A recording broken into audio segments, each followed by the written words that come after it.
A green roof is basically soil and plants on a building structure. There were two primary ways of doing green roofs prior to live roof coming on scene.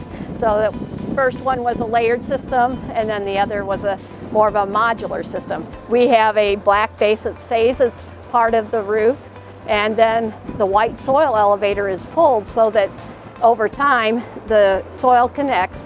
The idea is it's a hybrid system. It's a module for part of its life, and then it becomes a layered system. It's not a landscape, it's not a building material, it's both. It's got both aspects of it. It's got to adhere to those different standards.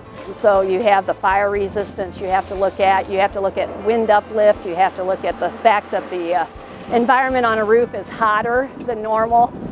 And we do have a lot of possibly reflected heat off of window surfaces that might create weird microclimates. Also the loading of a green roof. You've got weight that you're going to be putting on a building. How much weight can that structure, hold?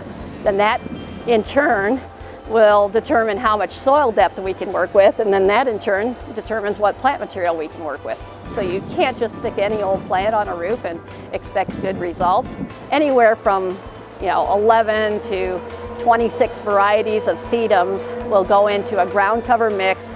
Color-wise, they wanted to have predominantly red foliage year-round. So we tried to put a lot of that into the mix, but then you also have to have some of the other green varieties that are going to do the function of being evergreen year-round and holding the soil in place. We try to tailor the plant material to be as maintenance-free as possible. We found that mountain plants seem to have a lot of the aspects that we need to look at. And a green roof will do a lot of management, anywhere from 60 to 80% of a different rainfall event, depending on how fast it's coming, can be soaked up by the soil and the plant material and utilized, and then whatever may be extra will slowly percolate through the soil and go off of that roof at a slower pace than normal.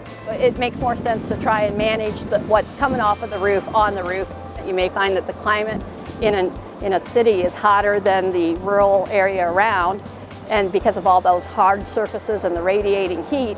So we need more green space, and also from an economic standpoint, it's good to be able to increase the longevity of a roofing system, and by sheltering that roofing system with a green roof from the UV radiation and the thermal fluctuations, you're going to extend the life of that material for roofing underneath.